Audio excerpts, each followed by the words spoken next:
live and alert on the north side of the dirt. It is your man D Real coming at you with another Be Real with D Real, where edutainment in what I do.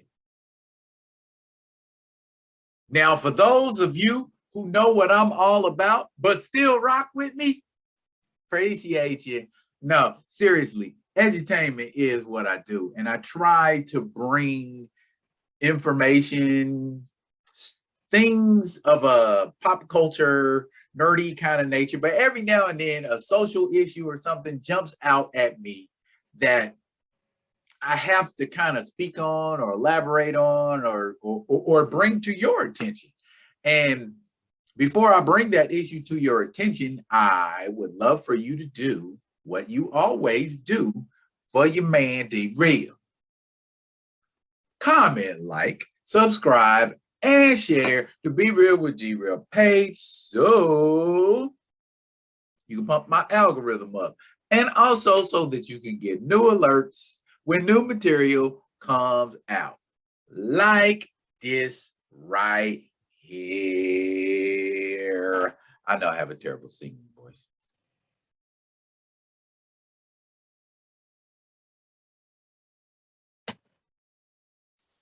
Black people sharing the rules they follow that most white people don't even know about.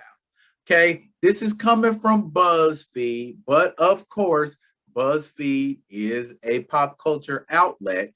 Therefore, a lot of pop culture sort of, it's an op-ed, you know, but let's get into it. Number one, no matter how angry you get, well, let me highlight them so y'all can see them. No matter how angry you get, you try and remain calm. If you raise your voice, even a little, regardless of what you say or how you say it, you are instantly labeled an angry Black woman and judged wrongly, even if you're right. For the most part, I agree with that. Loud women are indeed seen as angry Black women, and that ain't fair. What about loud white women or loud Asian women or loud Latino women? What are they considered? Are they considered anything?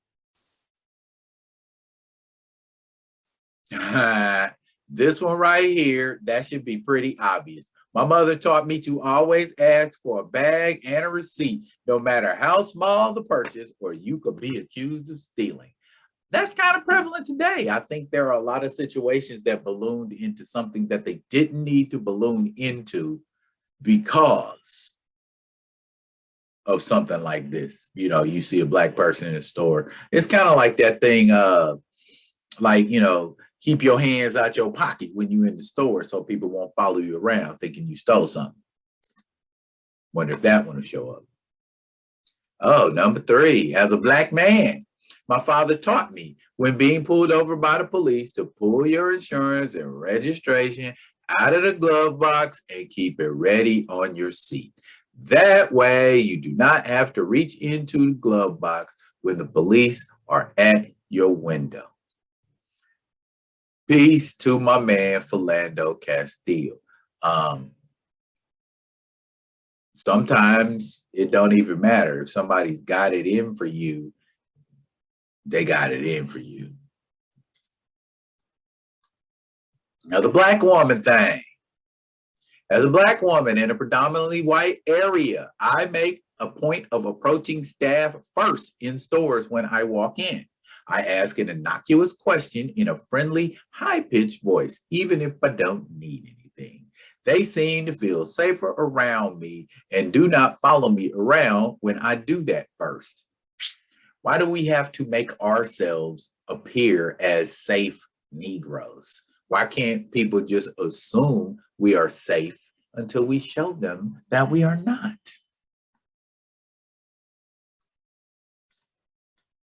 As a Black woman, I usually keep my college jacket in the car.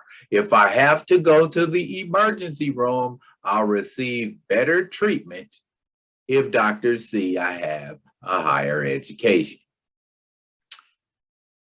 That's sad as hell that you have to do that at an emergency room or at a hospital. If I'm in an emergency room or a hospital and I need care, I should freaking get it. Shouldn't matter what damn color I am or what gender I am. This a lot of this is sad. It's sad, depressing, and angering. Oh boy, I saw that in blue. I'm from Louisiana where they still have sundown towns. Big Scooby, I'm here to tell you, baby, they got sundown towns in places other than Louisiana. They got sundown towns in Missouri. Avoid them at all costs. But if you have to pass through at night, make sure you have a full tank of gas so that you don't have to stop. Bottom line is, excuse my language, it's fucked up that sundown towns continue to exist. You know what I'm saying? That is a practice that is straight up based in racism. And ain't nobody saying shit about it. You can just be in a sundown town. Oh boy, we better not catch you here after dark. Why? We gonna wrestle? We gonna have a party? What? I can't be here after dark? Oh, you're gonna lynch me. Man. Another black woman. Why do black women in this country have to be looking out for stuff? That irks me. I am a black woman relatively new to my mostly white neighborhood. Oh, here we go. When I take a walk for exercise, I always walk in the middle of the street, not too close to houses on either side. I wear reflective gear and avoid staring too closely at any of the houses. I often think of Ahmaud Arbery when I'm walking. That too is effed up. That we live in a country that has stigmatized us and traumatized us. Wow. You know, just, oh Lord. Here. More. Why are y'all bombing on black women? Damn. I was taught to be an overachiever because no one expects a black woman to be smart and well-spoken. I'm not expected to have a voice in anything, and many are shocked when I do. They are astounded that I can verbalize my thoughts and opinions in multi-syllable words. Melanin and ovaries do not cancel out intelligence and reason. I think that might just be that particular woman, but I know, yeah, I take that back. Yeah. A lot of times, yeah, black women have to prove that they are intelligent, and it isn't just assumed that they are. There it is. Never put your hands in your pockets while walking around in the store. Told you. If you don't want to give them a reason to follow you around or call the police, your hands need to be visible at all times. That's sad. That's sad. As a black man, never get into an elevator with a woman alone. Always wait for the next one. I'm going to just move on from that one. I think this is one that my babies can relate to. Something I know I have to be careful of in public as a mixed with black and white, as a person mixed with black and white. My children are mixed with black and white and a few other things, is remembering which parent I'm with and how to act. This is called code switching. Amen. I have to make sure I act okay so I'm not labeled as ghetto with my mom or whitewashed with my dad. I remember my mother telling me to never have mixed babies because they are going to be so confused that they are not accepted by either race, even though they are part of both. I don't know. I've had this conversation with my kids. It depends on who you're around. Ironically, it is black people who have the most difficult time accepting mixed race children, or as they say in the UK, mixed caste children.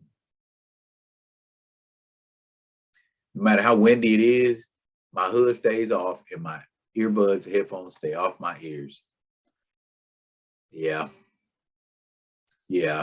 I ain't even gonna argue with that one. Hoodies give you a whole different vibe, for real. As a black man who loves hip hop, I often have to censor the music that I listen to so I won't be judged as a thug. Bumpy, call me Trick Daddy, man. I'm gonna listen to my extra ordinary R-rated stuff. As a black man, if there's a white woman in line, you stand back far enough so you cannot touch her by mistake or be accused of touching her. That's that old Emmett Till shit right there. Oh, you can't touch the white woman because she's God's gift to the white man. It's just, I don't, that's so, oh my gosh. I mean, if it's a tight line and we got to go nut the butt, as they say in the military, hey, girl, you need to get used to it. Y'all, if it was a white man behind you, you okay. But if it's a brother behind you, you know what? I'm going to leave that one laying right where it is and not go any further because this could be turned into something else. Knowing that I'll be followed when shopping in high-end stores, I have product-related questions prepared for when they invariably ask me if I need assistance. Replying with, no thank you, I'm just browsing, makes their suspicion jump. And suddenly I have an unofficial entourage. I'm a college-educated black man about to turn 40, but I still have to play these sorts of silly games. It can be very exhausting. Word the big bird, my brother. Dang. Yeah. Been there, done that before myself. It's pitiful. As a black woman who works a swing shift and gets off at 11, I will not take off my badge until I get inside my garage. I need to have a layer of protection to prove that I'm not up to no good in case I get pulled over. Wow. Yeah. Yeah. And people say racial profiling ain't a thing.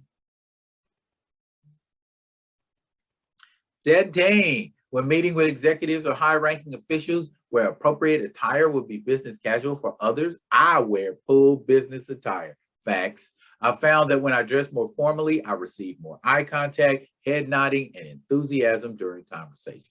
This happens consistently. So if I come in my sweats, I'm Trick Daddy. You know what? Let me see what I would do. Let me skip to do. Don't wear any jewelry, sunglasses of the brand where you are shopping in store. As a black woman, I've had an employee rip Gucci shades off my head that were mine and tell me not to stretch the merchandise. That's a fight. Okay, you take my glasses off my head, I'm gonna punch you in the throat. Stop that. Never let your kids play with toy guns. That one should be obvious. And finally, I find myself begging to get adequate medical care for the autoimmune disease and pain I deal with. Pain in black folks is viewed much differently than in white people. It blows my mind how a lot of people don't realize that black people get the short end of the stick in healthcare. Yeah, they do. And I'm going to check on my moms about that next week. Real stuff, y'all. Real stuff. That ran a little long, but so what do y'all think about a lot of those? Are they real? Are they imagined? Or is that some very real stuff that we in the black community have dealt with and continue to deal with? Drop it in the comments. And as always, I will be coming at you with another one of them other ones. And until I do, y'all be good. Be good to each other.